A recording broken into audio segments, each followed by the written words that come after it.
Good evening friends. एक बार फिर से आप सभी का स्टडी विथ यू चैनल में स्वागत है। सॉरी, मैं 2 दिन क्लास नहीं ले पाया due to my throat problem. अभी भी थोड़ी दिक्कत है पर पहले से बेहतर है। तो चलिए बिना किसी देरी के हम शुरू करते हैं। देखो, आज हम डिस्कस करेंगे प्रीवियस ईयर क्वेश्चन का सेट नंबर 4। ठीक है। और अभी तक आप मेरे टेलीग्राम चैनल पे नहीं जुड़े हैं तो नीचे ये मेरे टेलीग्राम चैनल की लिंक दी है, इसको देख के आप ज्वाइन हो जाइए। देखो, आज का हमारा कोट है जो मैंने स्वामी विवेकानंद से कोट से ले रखा है। कोट है, उठो जागो और तब तक लक्ष्य की प्राप्ति जब तक लक्ष्य की प्राप्ति ना हो जाए तब तक मत रुको। कहने का मतलब है कि अगर आप कोई काम शुरू करते हैं तो उसे बीच में ना छोड़ें, करते रहें जब तक कि आप अपने फाइनल डेस्टिनेशन पे ना पहुंचे। ठीक है। तो अब आगे हम शुरू करते हैं। देखो, हमारा पहला क्वेश्चन है, चंद्रगुप्त मौर्य के दरबार में भेजा गया यूनानी राजदूत कौन था? अब देखो, जो यूनानी राजदूत था वो तो हमारा मैगस्थनीज था। ठीक है, मैगस्थनीज। लेकिन मैगस्थनीज किसका राजदूत था? वैसे एक्चुअल में वो था हमारा सेल्यूकस निकेटर। ठीक है। सेल्यूकस निकेटर ने ही अपने राजदूत मैगस्थनीज को चंद्रगुप्त मौर्य के दरबार में भेजा था। अब पेपर में कई बार आता, आपने देखा भी होगा। इसको याद कैसे करें वो देखो। देखो, याद करने की इजी ट्रिक है। चंद्रगुप्त का सी और मौर्य का एम, लेकिन ये एम हमारा मैगस्थनीज के लिए। चंद्रगुप्त मौर्य आप ऐसे याद करना अगली बार से, सी एम, जिससे सी से हमारा चंद्रगुप्त बनता है और एम से हमारा मैगस्थनीज बनता है। ठीक है। अब नेक्स्ट क्वेश्चन है, अर्थशास्त्र की रचना किसने की थी? देखो, अर्थशास्त्र की रचना हमारे कौटिल्य ने की थी और कौटिल्य चंद्रगुप्त मौर्य के गुरु थे। ठीक है। चंद्रगुप्त मौर्य के हमारे गुरु थे। और जैसे कौटिल्य का दूसरा नाम चाणक्य भी है। और चंद्रगुप्त मौर्य से पहले हमारा नंद वंश का शासन था, जिसका अंतिम शासक घनानंद था। घनानंद को ही हराकर चंद्रगुप्त मौर्य ने मौर्य वंश की स्थापना करी थी। ठीक है। तो नेक्स्ट क्वेश्चन देखते हैं। इस क्वेश्चन का राइट आंसर है हमारा कौटिल्य। देखो, अगला क्वेश्चन है, सेल्यूकस निकेटर को किसने पराजित किया? सेल्यूकस निकेटर को हमारे चंद्रगुप्त मौर्य ने पराजित किया था। ठीक है।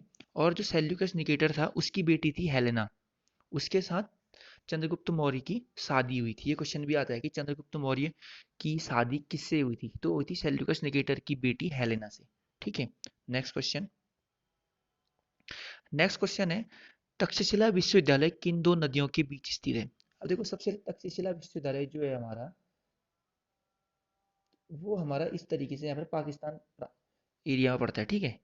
ये जो पाकिस्तान का एरिया है, इस एरिया में हमारा तक्षशिला पड़ता है। और ये हमारा सिंधु और झेलम नदी के बीच में, थोड़ा सा इस एरिया पे। ठीक है। अब देखो, सिंधु नदी हमारी तिब्बत से निकलती है, इस तरीके से जाती है। और जो हमारी झेलम नदी है वो हमारी इस एरिया पे आती है। ठीक है। ये यहाँ से इस तरीके से आगे जाके मिल जाती है। तो सिंधु और झेलम नदी के बीच में हमारा तक्षशिला विश्वविद्यालय है। ठीक है। तो इस क्वेश्चन का राइट आंसर क्या हो गया हमारा? इस क्वेश्चन का राइट आंसर हो गया हमारा सिंधु तथा झेलम। अब देखो, नेक्स्ट क्वेश्चन देखते हैं। नेक्स्ट क्वेश्चन है हमारा, यूनानियों को भारत से बाहर किसने निकाला था? अब देखो, अभी हमने पहले क्वेश्चन में डिस्कस करी थी कि चंद्रगुप्त मौर्य का जो राजदूत था वो एक यूनानी था। ठीक है। और यूनानी कौन हो गया फिर हमारा? Seleucus Nicator. अब सेल्यूकस निकेटर को हराया किसने था? चंद्रगुप्त मौर्य ने। तो चंद्रगुप्त मौर्य ने यूनानियों को भारत से बाहर खदेड़ा था। तो इस क्वेश्चन का राइट आंसर क्या हो गया? चंद्रगुप्त मौर्य। नेक्स्ट क्वेश्चन देखते हैं। नेक्स्ट क्वेश्चन है, कलिंग युद्ध किस वर्ष में हुआ था? देखो, कलिंग युद्ध हमारा 261 बीसी में हुआ था। ये इसमें हमारा अशोक जीता था। और कहते हैं कि अशोक ने इस युद्ध में इतने सारे नरसंहार देखे कि उसका मन ही द्रवित हो उठा। यानी कि वो बिल्कुल कमजोर सा हो गया। कमजोर इन द सेंस कि उसने हिंसा का रास्ता ही छोड़ दिया और बौद्ध धर्म स्वीकार कर लिया था। और बौद्ध धर्म अशोक के वक्त में सबसे अधिक फला फूला भी था। तो जैसे उसमें आप देख भी सकते हैं कि उसने बिहार में महाबोधि मंदिर बनाया था। ठीक है। सांची का स्तूप बनाया था, नेपाल में इवन गया था। और उसी के बेटा और बेटी संघमित्रा जो थी वो हमारे श्रीलंका गए थे। ठीक है। तो चंद्रगुप्त अशोक के वक्त में सर्वाधिक बौद्ध धर्म का प्रचार प्रसार हुआ था। तो कलिंग युद्ध किसका हुआ था? 261 बीसी में अशोक। तो इस क्वेश्चन का आंसर ये हो गया। अब नेक्स्ट क्वेश्चन देखते हैं। नेक्स्ट क्वेश्चन है हमारा कि प्राचीन भारत का प्रसिद्ध शासक कौन था जिसने अपने जीवन के अंतिम दिनों में जैन धर्म अपना लिया था? देखो, जैन धर्म हमारा चंद्रगुप्त मौर्य ने अपनाया था, ठीक है। और ये कहाँ अपनाया था? चंद्रगुप्त मौर्य ने जैन धर्म अपनाया था श्रवण बेलगोला कर्नाटक में, यानी कि जैन धर्म अपनाने के बाद श्रवण बेलगोला कर्नाटक चले गए थे, ठीक है। श्रवण बेलगोला कर्नाटक। और यहीं पर भगवान बुद्ध की सबसे बड़ी खड़ी प्रतिमा भी है, जिसको हम गोमतेश्वर बोलते हैं, जो चामुंड ने बनाई थी, ठीक है। वो क्या कहते हैं, वहाँ के राजा का उस वक्त में सेनापति हुआ करता था। ये क्वेश्चन भी आता है कि भगवान बुद्ध की सबसे बड़ी प्रतिमा कहाँ है, उसको हम गोमतेश्वर ही बोलते हैं, और ये कर्नाटक में पड़ती है, और वो खड़ी प्रतिमा है, ठीक है। तो इस क्वेश्चन का राइट आंसर क्या हो गया? चंद्रगुप्त। अब देखो, समुद्रगुप्त को हम भारत का नेपोलियन बोलते हैं। और दूसरा, अशोक के बारे में हमने डिस्कस कर दिया कि ये महानतम मौर्य शासक था, और इसने इसके वक्त में बुद्ध शासन सर्वाधिक, सॉरी, बुद्ध धर्म सर्वाधिक फैला हुआ था। और अशोक के वक्त में ही बौद्ध धर्म की तीसरी संगीति हुई थी, ठीक है, जो हमारी 250 एडी में हुई थी। 250 एडी में अशोक के वक्त में हुई थी, और ये हमारी पाटलिपुत्र में हुई थी।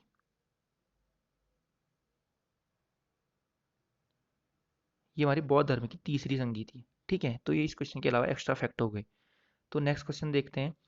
नेक्स्ट क्वेश्चन है, शिलालेखों में किस राजा को देवनाम प्रिया या प्रियदर्शी कहा जाता है, ठीक है। देखो, देवनाम प्रिय या प्रियदर्शी का मतलब होता है, देखो इस वर्ड से ही पता लग रहा है, देवनाम प्रिय, देवताओं का प्रिय, या प्रियदर्शी मतलब देवताओं का सेवक, वो हम कहते थे अशोक को, ठीक है।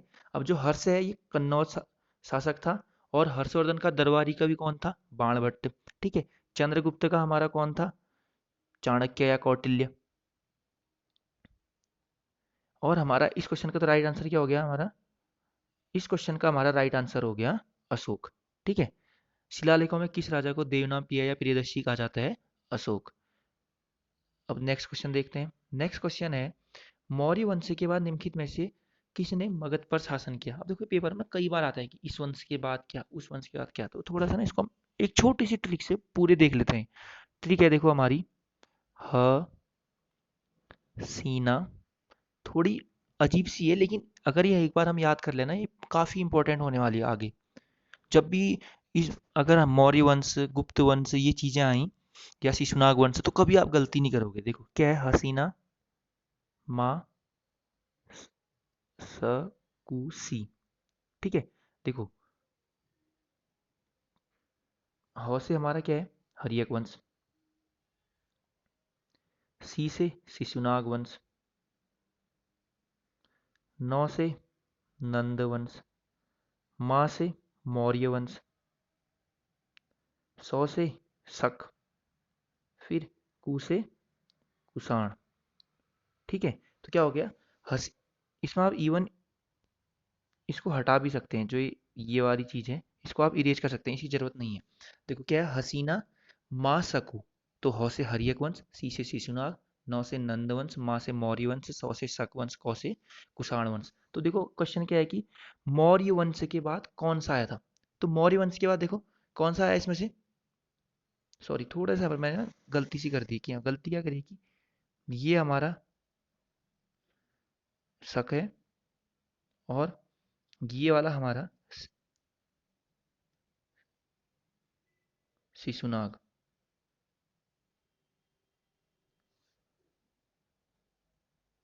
नहीं, कुछ गलती हो रही है शायद इसमें, एक बार फिर से लिखते हैं, एक बार इसको देखते हैं।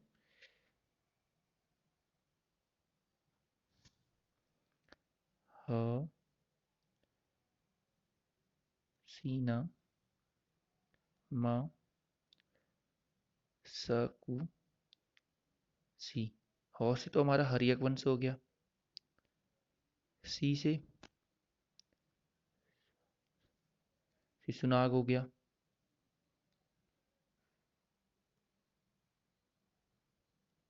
न से नंदवंश। मौ से मौर्य। और सु से सुंग, अच्छा हाँ ये सुंग था, और कु से कुषाण, और लास्ट में सी से ये शक, ठीक है। अब देखो क्या हो गया, फिर मौर्य वंश के बाद कौन सा वंश आया था हमारा? मौर्य वंश के बाद आया हमारा सुंग वंश, तो इसके अकॉर्डिंग राइट आंसर क्या हो गया हमारा? सुंग वंश, ठीक है। तो मौर्य वंश के बाद निम्नलिखित में से कौन सा वंश आ रखा है हमारा? ये है हमारा शुंग वंश। ठीक है, गलती नहीं करनी। जैसे मैंने अभी गलती कर दी थी, आपने ये गलती नहीं करनी है। अब नेक्स्ट क्वेश्चन देखते हैं। नेक्स्ट क्वेश्चन है हमारा, चरक किसके दरबार में प्रसिद्ध चिकित्सक थे? अब देखो, चरक हमारे कनिष्क के दरबार में चिकित्सक थे। ठीक है, तो क्वेश्चन का आंसर तो राइट आंसर कनिष्क हो गया। अब कनिष्क किस वंश का था? कनिष्क हमारा कुषाण वंश का था। ठीक है, कुषाण वंश का। और कनिष्क ने शक संवत की स्थापना करी थी। ठीक है, शक संवत कब करी थी? 78 एडी में। और कनिष्क के काल में ही गांधार कला सबसे अधिक फली फूली थी। ठीक है, गांधार कला।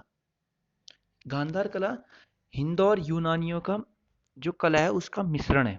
और इसमें एक क्वेश्चन और आता है कि कनिष्क के समय में बौद्ध धर्म का कौन सा संप्रदाय अधिक प्रसिद्ध हुआ था? ठीक है, देखो, अब बौद्ध धर्म के तो हमारी मेनली दो संप्रदाय हैं। कौन कौन से हैं? हीनयान और महायान। ठीक है, अब उस हीनयान और महायान में से कनिष्क के वक्त में हमारा हीनयान वंश सबसे अधिक फेमस हुआ था। ठीक है, यानी कि सबसे अधिक प्रसिद्धि इसी ने ही पाई थी, हीनयान वंश ने।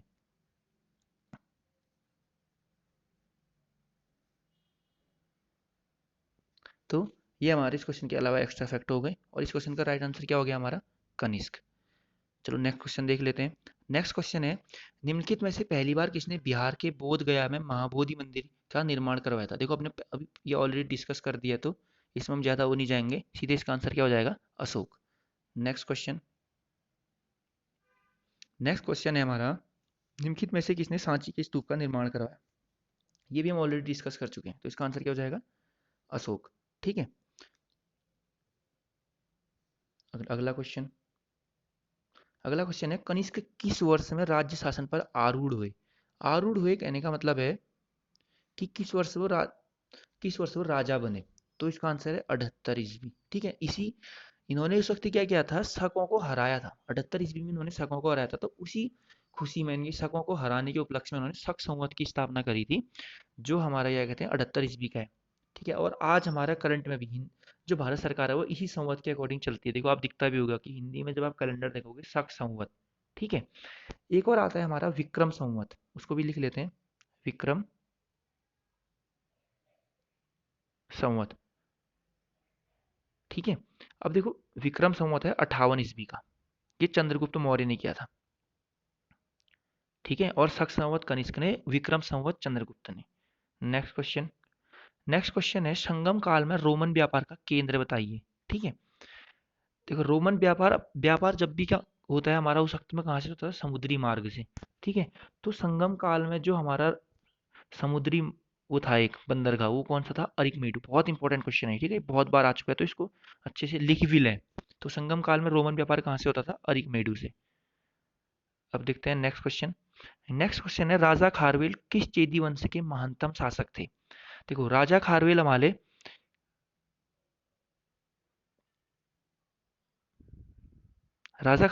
कलिंग वंश के थे।